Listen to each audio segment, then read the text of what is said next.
Okay, guys, I am going to run through all the Quizziz questions for those of you that struggle with all of this. And so I'm going to have them shoot the questions at me randomly so that it would be just like you're going to see it. So let me get the game started.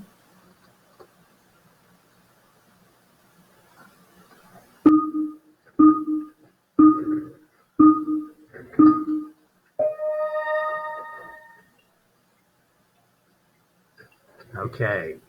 Um,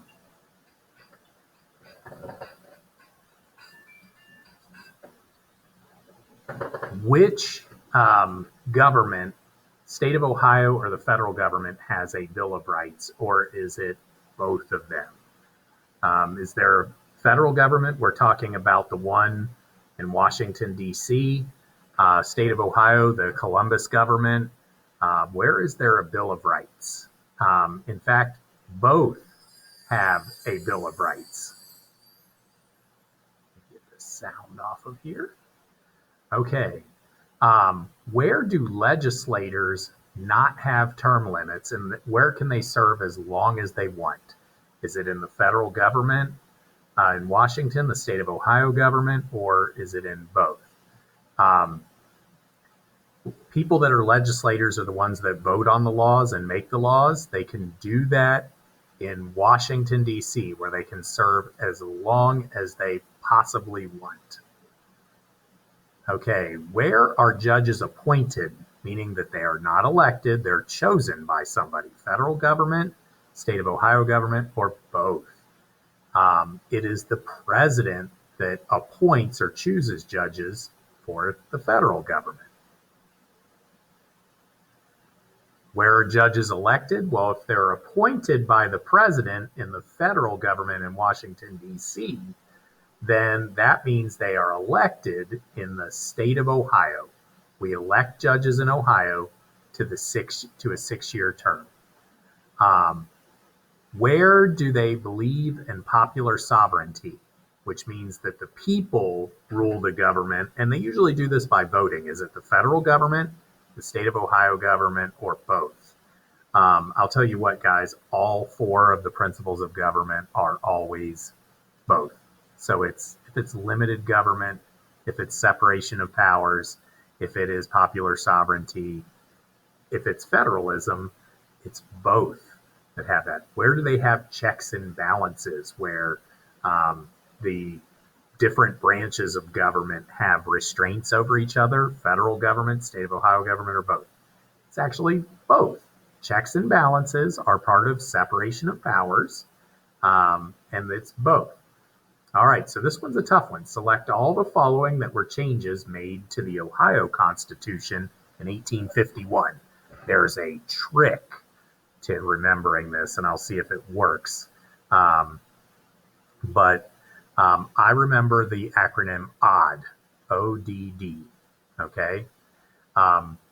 So the first one is, on the ODD, the O is executive officials are going to be elected by the people and the judges.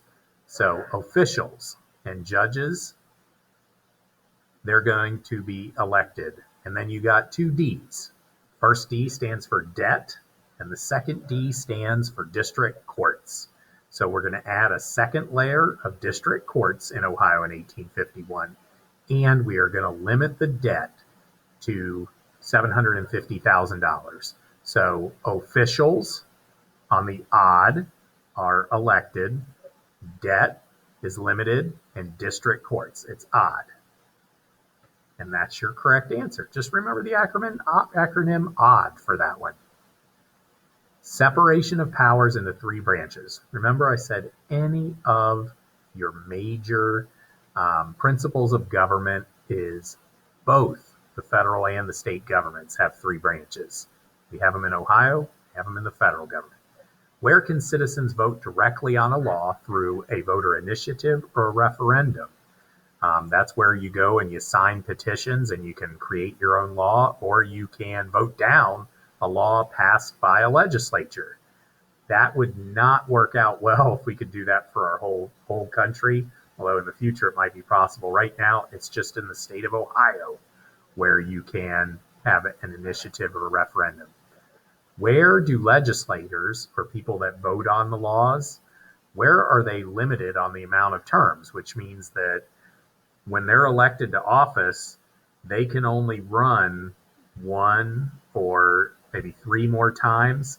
And then after they've run so many times and served so long, they have to be gone. So when we're talking about term limits, it lets you run so many times. That is here in the state of Ohio.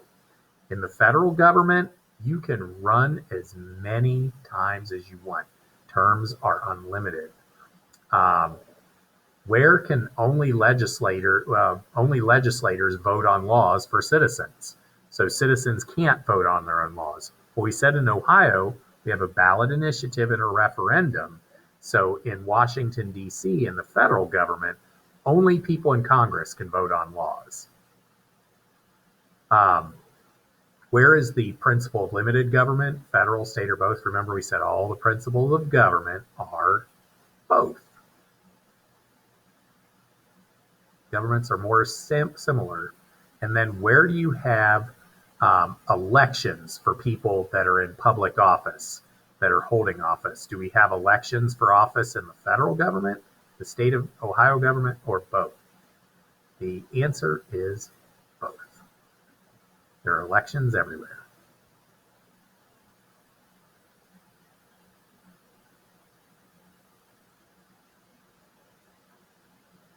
All right. So that is the Quizziz. Hopefully you'll find that helpful.